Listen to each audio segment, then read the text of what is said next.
ധന്യനായ ദൈവത്തിൻ്റെ തിരുനാമം വാഴ്ത്തപ്പെടുമാറാകട്ടെ. പ്രിയമുള്ളവരെ, നിങ്ങൾ ക്ഷേമത്തോടായിരിക്കുമെന്ന് കർത്താവിൽ പരിപൂർണമായി വിശ്വസിക്കുന്നു. ദൈവം നിങ്ങളെല്ലാവരെയും ധാരാളമായി അനുഗ്രഹിക്കട്ടെ. നിങ്ങളായിരിക്കുന്ന സ്ഥാനത്ത് സന്തോഷത്തോടും ക്ഷേമത്തോടും ആയിരിക്കുക. കർത്താവിൻ്റെ കൃപ നിങ്ങളെ പരിപാലിക്കട്ടെ. ഈ ആഴ്ചയിലെ സന്ദേശമായി നിങ്ങൾക്ക് കൈമാറുവാൻ ആഗ്രഹിക്കുന്ന ദൈവിക ദൂതനായി 2 തിമോത്തിയോസിൻ്റെ ലേഖനം 4-ാം അധ്യായത്തിൻ്റെ 10-ാമത്തെ വാക്യം വായിക്കാനായിട്ട് ആഗ്രഹിക്കുന്നു. ഒരിക്കൽ കൂടെ വചനം പറയട്ടെ. 2 തിമോത്തിയോസിൻ്റെ ലേഖനം 4-ാം അധ്യായത്തിൻ്റെ 10-ാമത്തെ വാക്യം. ദേമാസ് ഈ ലോകത്തെ സ്നേഹിച്ചിട്ട് എന്നെ വിട്ട് തെസ്സലോനിക്കയിലേക്ക് പോയി. ക്രെസ്കേസ് ഗലാത്യയിലേക്കും തീത്തോസ് ദൽമാത്യയിലേക്കും പോയി. ദൈവത്തിൻ്റെ അതിപരിശുദ്ധമായ നാമം വാഴ്ത്തപ്പെടുമാറാകട്ടെ. അതിലെ ആദ്യത്തെ ആ 10-ാം വാക്യത്തിൻ്റെ ആരംഭ ഭാഗം മാത്രമേ സംസാരിപ്പാൻ ആഗ്രഹിക്കുന്നു. ദേമാസ് 4-ാം അധ്യായത്തിൻ്റെ 2 തിമോത്തിയോസ് 4-ാം അധ്യായത്തിൻ്റെ 10-ാമത്തെ വാക്യം. ദേമാസ് ഈ ലോകത്തെ സ്നേഹിച്ചിട്ട് എന്നെ വിട്ട് തെസ്സലോനിക്കയിലേക്ക് പോയി. വളരെ ഭാരത്തോടെ, വേദനയോടെ, കണ്ണുനീരോടെ പൗലോസിൻ്റെ വാക്കുകൾ നമുക്ക് ശ്രദ്ധിക്കാം. ഈ വാക്യം പറയുമ്പോൾ പൗലോസ് വളരെ വേദനയോടെയാണ് പറയുന്നത്. തിമോത്തിയോസിന് ലേഖനം എഴുതുമ്പോൾ ചെറുപ്പക്കാരനായിരിക്കുന്ന തിമോത്തിയോസ് ദൈവവേലയ്ക്ക് ഇറങ്ങിയപ്പോൾ അവന് കൊടുത്ത ദൈവിക ആലോചനകൾ 1 തിമോത്തിയോസ് 2 തിമോത്തിയോസ്. വചനം പഠിക്കുന്നവർക്കറിയാം. പാസ്റ്റർ എപ്പിസ്തോൾ എന്നാൽ ഇടയ ലേഖനങ്ങളായിരിക്കുന്ന 1-2 തിമോത്തിയോസിൻ്റെ ലേഖനത്തിലെ 2 തിമോത്തിയോസ് 4:10 വായിക്കുമ്പോൾ വളരെ വേദനയോടെ, കണ്ണുനീരോടെ, മനോഭാരത്തോടെ പൗലോസ് പറയുകയാണ്, ദേമാസ് ഈ ലോകത്തെ സ്നേഹിച്ചിട്ട് എന്നെ വിട്ട് തെസ്സലോനിക്കയിലേക്ക് പോയി. ദേമാസ് എന്ന് പറയുന്ന അരുമശിഷ്യൻ, ഫെല്ലോ വർക്കർ, കൂട്ടുവേലക്കാരൻ, പൗലോസിൻ്റെ കൂട്ടുവേലക്കാരനായിരുന്നു ദേമാസ്.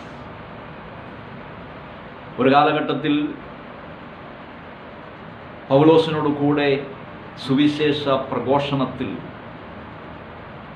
താങ്ങും തണലുമായി നിന്നവനായിരുന്നു ദേമാസ്. ഫെല്ലോ വർക്കറായിരുന്നു, തന്നോട് കൂടെ സഞ്ചരിച്ചവനായിരുന്നു. എന്നാൽ തിമോത്തിയോസിന് ലേഖനം എഴുതിയപ്പോൾ വളരെ വേദനയോടെ പറയുകയാണ്, ദേമാസ് ഈ ലോകത്തെ സ്നേഹിച്ചിട്ട് എന്നെ വിട്ട് തെസ്സലോനിക്കയിലേക്ക് പോയി. ദേമാസ് പൗലോസിനെ വിട്ടു പോകാൻ കാരണം അവൻ്റെ ഉള്ളിൽ കടന്നു വന്ന ലോകസ്നേഹം. ലോകസ്നേഹമായിരുന്നു ദേമാസിനെ പൗലോസിൽ നിന്നും അകറ്റിയത്. അവൻ തെസ്സലോനിക്കയിൽ പോകാൻ കാരണം. ദേമാസിനെ കുറിച്ച് വേറെ 1-2 ഭാഗങ്ങളിൽ വെളിപ്പെടുത്തിയിരിക്കുന്നത്, ഒന്ന് ഫിലോമോൻ്റെ ലേഖനത്തിൽ എഴുതിയിട്ടുണ്ട്. ഫിലോമോൻ്റെ ലേഖനം 23-24 വാക്യങ്ങൾ വായിക്കുമ്പോൾ അവിടെ കാണുവാൻ കഴിയുന്നു, ക്രിസ്തുയേശുവിൽ എൻ്റെ സഹബദ്ധനായ എപ്പഫ്രാസും എൻ്റെ കൂട്ടുവേലക്കാരനായ മർക്കോസും അരിസ്തോഗോസും ദേമാസും ലൂക്കോസും നിനക്ക് വന്ദനം ചൊല്ലുന്നു. അവിടെ ദേമാസ് നിനക്ക് വന്ദനം ചൊല്ലുന്നു. ഫിലോമോനോട് പറയുകയാണ്, എൻ്റെ കൂട്ടുവേലക്കാരനാകിയ ദേമാസ് നിനക്ക് വന്ദനം ചൊല്ലുന്നു. അങ്ങനെ പറയണമെങ്കിൽ ഫിലോമോനും ആ സഭയ്ക്കും വളരെ സുപരിചിതനായ ഒരു വ്യക്തിയായിരുന്നു ദേമാസ്. അല്ലെങ്കിൽ അങ്ങനെ ആ വാക്കുപയോഗിക്കില്ല, എൻ്റെ കൂട്ടുവേലക്കാരനായ ദേമാസ് നിങ്ങൾക്ക് വന്ദനം ചൊല്ലുന്നു എന്ന് പറഞ്ഞാൽ, ദേമാസ് ആ കാലഘട്ടത്തിൽ പൗലോസിനോട് സഞ്ചരിച്ച് പലർക്കും സുപരിചിതനായ ഒരു വ്യക്തിയായിരുന്നു ദേമാസ്. ഈ തെസ്സലോനിക്കയിലെ ലേഖനത്തിലും നമുക്ക് കാണുവാൻ കഴിയുന്നുണ്ട്, ദേമാസ് വന്ദനം ചൊല്ലുന്നത് നമുക്ക് കാണുവാനായിട്ട് കഴിയുന്നുണ്ട്. ചുരുക്കി പറയട്ടെ, പൗലോസിനോട് കൂടെ യാത്ര തിരിച്ചു സുവിശേഷ ഘോഷണത്തിൽ കൂട്ടുവേലക്കാരനായ ദേമാസ് അവൻ്റെ ജീവിതത്തിൽ ലോകസ്നേഹം കടന്നു വരുവാനായിട്ടിടയായിത്തീർന്നു. ഒരു നാളിൽ ദൈവത്തിനു വേണ്ടി, കർത്താവിന് വേണ്ടി സുവിശേഷ ഘോഷണത്തിൽ പോരാടിയ ദേമാസിൻ്റെ ജീവിതത്തിൽ ഈ ലോകത്തിൻ്റെ സ്നേഹം അവൻ്റെ ഉള്ളിലേക്ക് കയറുവാനായിട്ടിടയായിത്തീർന്നു. വളരെ വേദനയോടെ പറയുകയാണ്, ദേമാസ് ഈ ലോകത്തെ സ്നേഹിച്ചിട്ട് എന്നെ വിട്ട് തെസ്സലോനിക്കിലേക്ക് പോകും. അന്ന് തെസ്സലോനിക്ക് പോകാൻ കാരണം, ആ കാലഘട്ടത്തിൽ തെസ്സലോനിക്ക വളരെ പ്രസിദ്ധി ആർജിച്ചതും സമ്പത്ത് കൊണ്ട് നിറഞ്ഞതുമായ അനേക വ്യാപാരങ്ങളും ബിസിനസ്സുകളും നടന്നുകൊണ്ടിരുന്ന തെസ്സലോനിക്ക പട്ടണത്തിലേക്ക് ലോകസ്നേഹം നിമിത്തം ഈ ലോകം അവനെ മാടി വിളിച്ചു, ലോകത്തിൻ്റെ സ്നേഹം അവനെ മാടി വിളിച്ചു. അവൻ സുവിശേഷ ഘോഷണത്തിൽ നിന്നും പൗലോസിനെ വിട്ട് തെസ്സലോനിക്കിലേക്ക് പോയി എന്ന് പൗലോസ് വളരെ വേദനയോടെ പറയുകയാണ്. ജനമേ, ലോകസ്നേഹം ദൈവത്തോട് ശത്രുത്വം എന്ന് വേറൊരു ഭാഗത്ത് നാം വായിക്കുന്നുണ്ട്. ദേമാസിൻ്റെ ജീവിതത്തിൽ സംഭവിച്ചതുപോലെ ഒരിക്കലും നമ്മുടെ ജീവിതത്തിൽ സംഭവിക്കാൻ പാടുള്ളതല്ല എന്ന് ഓർപ്പിച്ച് ഉണർത്തുവാൻ വേണ്ടിയിട്ടാണ് ഈ സന്ദേശം നിങ്ങൾക്ക് കൈമാറുന്നത്. ഒരു കാലഘട്ടത്തിൽ പ്രാർത്ഥിക്കുകയും ആരാധിക്കുകയും സുവിശേഷ ഘോഷണത്തിൽ പോരാടുകയും ചെയ്തുകൊണ്ടിരുന്ന നമ്മൾ ലോകത്തിൻ്റെ സ്നേഹം പല വിധേന പല രീതിയിൽ നമ്മളിലേക്ക് കടന്ന് ദൈവസ്നേഹത്തിൽ നിന്നും പ്രാർത്ഥനയിൽ നിന്നും ആരാധനയിൽ നിന്നും സുവിശേഷ ഘോഷണത്തിൽ നിന്നും നമ്മളെ പിന്മാറ്റത്തിലേക്ക് കൊണ്ടുപോകുവാൻ ഒരിക്കലും നാം ഇടം കൊടുക്കരുത്. ലോകസ്നേഹം ദൈവത്തോട് ശത്രുത്വമാണ്.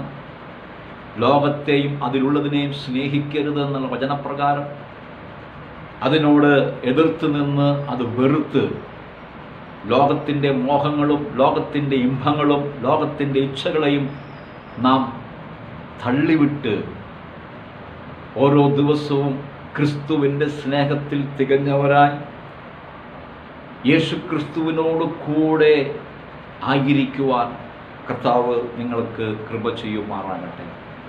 കൂട്ടുവേലക്കാരനായിരുന്ന ദേമാസ്, പൗലോസിനോട് കൂടെ സഞ്ചരിച്ചിരുന്ന ദേമാസ് ഒരു സുപ്രഭാതത്തിൽ പൗലോസിനെ വിട്ട് തെസ്സലോനിക്കിലേക്ക് പോകാൻ കാരണം വളരെ വ്യക്തമായി പറയുന്നു, ഈ ലോകത്തെ സ്നേഹിച്ചു. അവനൊരു പക്ഷേ ചിന്തിച്ചു കാണുമായിരിക്കാം, പൗലോസിനോട് കൂടെ സഞ്ചരിച്ചാൽ ലാഭമായതൊന്നും തനിക്ക് നേടുവാനായിട്ട് കഴിയുകയില്ല. പൗലോസ് ലാഭമായതൊക്കെയും ചവറന്ന് ചപ്പെന്ന് വേണ്ട എന്ന് വെച്ച് ദൈവത്തിനു വേണ്ടി ഇറങ്ങി തിരിച്ചവനാണ്. ലാഭമായതൊക്കെയും അവൻ വേണ്ട എന്ന് വെച്ചവനായിരുന്നു. അവൻ്റെ പിന്നാലെ അവൻ്റെ വേലക്കാരനായിരിക്കുന്ന ദേമാസ് ഒരു പക്ഷെ വിചാരിച്ചു കാണും, പൗലോസിൻ്റെ കൂടെ സഞ്ചരിച്ചുകൊണ്ട് നമുക്കൊരു പ്രയോജനമില്ല, നാളത്തേക്ക് സ്വരൂപിച്ച് വയ്ക്കുവാൻ ഒന്നുമില്ല, ലാഭമായതൊക്കെയും ഈ മനുഷ്യൻ വേണ്ട എന്ന് പറഞ്ഞു കൊടുക്കുകയാണ്. അവൻ്റെ പിന്നാലെ പോയാൽ നമുക്ക് എല്ലാ ലാഭവും നഷ്ടമാകും, ഈ ലോകത്തിൽ നിന്ന് ലഭിക്കേണ്ടതെല്ലാം നമുക്ക് നഷ്ടമാകും. ഒരു പക്ഷെ അവൻ്റെ കണ്ണ്, അവൻ്റെ മനസ്സ് ലോകത്തിലേക്ക് ഇറങ്ങിവാൻ ഇടയായിത്തീർന്നു. നമ്മളിൽ പലരും അത് തന്നെയല്ലേ? രക്ഷിക്കപ്പെട്ട നാളിൽ ആരംഭ നാட்களிൽ വളരെ തീവ്രതയോടെ വളരെ ശുഷ്കാന്തിയോടെ കർത്താവിന് വേണ്ടി നിലകൊണ്ടവരല്ലേ നമ്മൾ. പിന്നീട് നമ്മൾ ഓരോ വർഷങ്ങളും കഴിഞ്ഞു പോകുമ്പോൾ നമ്മുടെ ജീവിതത്തിൽ സംഭവിക്കുന്നത് തിരിഞ്ഞു നോക്കുമ്പോൾ ഒന്നും നേടുവാനായിട്ട് കഴിഞ്ഞിട്ടില്ല, എടുത്തു വയ്ക്കുവാൻ മാറ്റിവെക്കുവാൻ ഒന്നുമില്ല, ബാങ്ക് ബാലൻസുകളൊന്നുമില്ല. ഇന്നെന്നെ കേൾക്കുന്ന പ്രിയമുള്ളവരെ, ദൈവം നിന്നെ വിളിച്ചെങ്കിൽ വിശ്വസ്തയോടെ കർത്താവിനെ സേവിക്കുക. ദൈവം വഴി നടത്തുവാൻ ശക്തനാണ്. നമ്മുടെ ആവശ്യങ്ങളെ നിറവേറ്റുന്ന ദൈവമാണ്. നമ്മുടെ ആഗ്രഹങ്ങളെയും മോഹങ്ങളെയും അല്ല, നമ്മുടെ ആവശ്യങ്ങളെ നിറവേറ്റുന്ന കർത്താവാണ്. Praise the Lord. നമുക്ക് ആവശ്യമുള്ള ആഹാരം തന്ന് നമ്മൾ അനുഗ്രഹിക്കുന്ന ദൈവമാണ്. നമുക്ക് ആവശ്യമുള്ള വസ്തുക്കൾ തന്ന് നമ്മളെ അനുഗ്രഹിക്കുന്ന ദൈവമാണ്. അനാവശ്യമായതല്ല, ആവശ്യമായത്. ലോകത്തിൻ്റെ സ്നേഹത്തിൻ്റെ ഉള്ളിൽ പോകാതെ വണ്ണം ഈ മനുഷ്യൻ ദേമാസ് എന്ന് പറയുന്ന പൗലോസിൻ്റെ കൂട്ടുവേലക്കാരന് സംഭവിച്ചത് ഈ ലോകത്തിൻ്റെ സ്നേഹം അവൻ്റെ ഉള്ളിലേക്ക് ആഴമായി ഇറങ്ങി. ഹല്ലേലൂയ. ഒരു പക്ഷേ യൂദാസിനും സംഭവിച്ചത് അത് തന്നെ ആയിരിക്കാൻ സാധ്യതയുള്ളൂ. ഈ ലോകത്തിൻ്റെ സ്നേഹം, സമ്പത്ത്, ഈ ലോകത്തിൻ്റെ വസ്തു സുഖ സൗകര്യങ്ങൾ, ഇനൊരു ട്രാൻസ്ലേഷൻ പറഞ്ഞു, ഈ ലോകത്തിൻ്റെ സുഖ സൗകര്യങ്ങളിലേക്ക് അവൻ ഇറങ്ങിപ്പോയി എന്നാണ്. ഹല്ലേലൂയ. എത്ര നാൾ ഉപവാസം കിടക്കും, എത്ര നാൾ പട്ടിണി കിടക്കും, എത്ര നാൾ പോരാട്ടത്തിൻ്റെ മധ്യയിൽ ജീവിക്കും, എത്ര നാൾ അടികൾ ഏറ്റുവാങ്ങും, എത്ര നാൾ നിന്ദയും പരിഹാസവും സഹിക്കും? വേണ്ട. ലോകം മാടി വിളിക്കുകയാണ്, ലോക സ്നേഹം മാടി വിളിക്കുകയാണ്. ദേമാസ് പൗലോസിനെ വിട്ട് തെസ്സലോനിയിലേക്ക് ഇറങ്ങിപ്പോയി. ഇന്ന് എന്നെ കേൾക്കുന്ന പ്രിയമുള്ളവരെ, ഒരിക്കലും ക്രിസ്തുവിൻ്റെ സ്നേഹത്തിൽ നിന്നും ലോകത്തിൻ്റെ സ്നേഹത്തിലേക്ക് നാം കടന്നു പോകരുത്. നിന്റെ പ്രശ്നങ്ങൾക്ക് പരിഹാരം നൽകുവാൻ കർത്താവ് ശക്തനാണ്.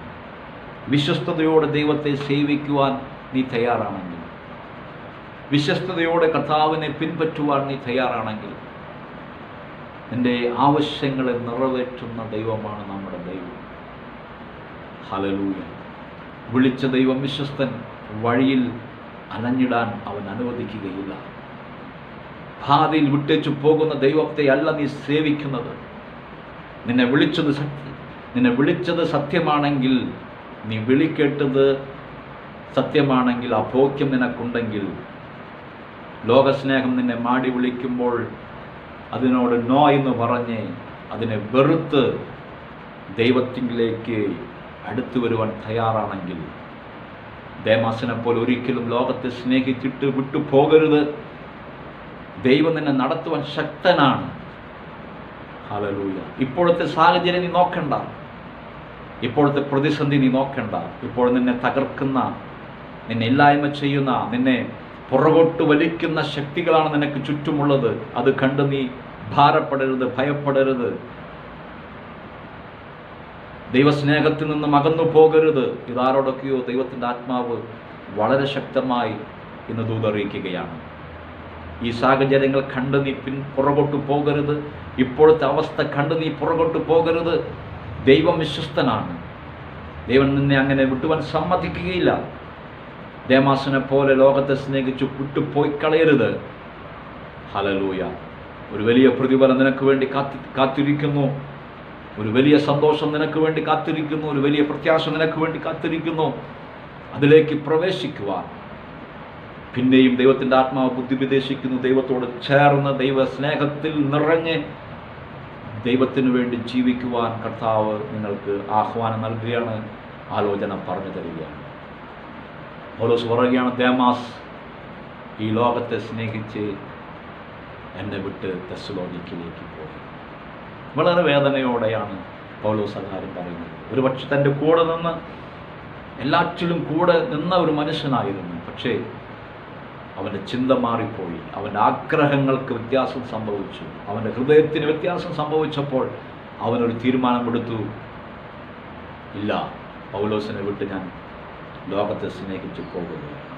അങ്ങനെ പോയി എത്രയോ പേർ നമുക്ക് മുൻപ് നമ്മുടെ മുൻപിൽ നിൽക്കുന്നു. ഇന്നെ കേൾക്കുന്ന പ്രിയമുള്ളവരെ, ലോകസ്നേഹം ദൈവത്തോട് ശത്രുത്വമാണ്. ലോകത്തെയും അതിനുള്ളതിൽ നീ സ്നേഹിക്കരുത്. ദൈവത്തിൽ സ്നേഹിച്ച് കർത്താവിനെ പിൻപറ്റുക. ദൈവം ഒരുക്കി വച്ചിരിക്കുന്ന ആ പദവിയിലേക്ക്, ദൈവം ഒരുക്കി വച്ചിരിക്കുന്ന നന്മയിലേക്ക്, അനുഗ്രഹത്തിലേക്ക് പ്രവേശിപ്പാൻ കർത്താവ് നിങ്ങൾക്ക് കൃപ ചെയ്യുമാറാകട്ടെ. കണ്ണുകളടയ്ക്കാം, പ്രാർത്ഥിക്കാം. പരിശുദ്ധനായ ദൈവമേ, സ്വർഗീയ പിതാവേ, ഈ സന്ദേശം കേൾക്കുന്ന ഓരോ വ്യക്തി ജീവിതങ്ങൾക്കായി സ്തോത്രം. ഇപ്പോൾ നടക്കുന്ന പ്രശ്നത്തെ, പ്രതിസന്ധിയെ കണ്ട് ആരും പുറകോട്ട് പോകുവാൻ ഇടവരുത്തരുത്. അവിടുത്തെ നാമം പറഞ്ഞ് അവരെ അനുഗ്രഹിച്ചു പ്രാർത്ഥിക്കുന്നു. ദൈവമേ കർത്താവേ, ദൈവസ്നേഹത്തിൽ വളരുവാൻ, ഓരോ ദിവസവും മുൻപോട്ട് പോകുവാൻ ഈ പ്രിയമുള്ളവർക്ക് കൃപ ചെയ്യണമേ. അവിടെ നാമം പറഞ്ഞ് അനുഗ്രഹിച്ചു പ്രാർത്ഥിക്കും. യേശുവിൻ്റെ നാമത്തിൽ തന്നെ ആമേൻ. ദൈവം നിങ്ങളെല്ലാവരെയും ധാരാളമായി അനുഗ്രഹിക്കട്ടെ. God bless you all.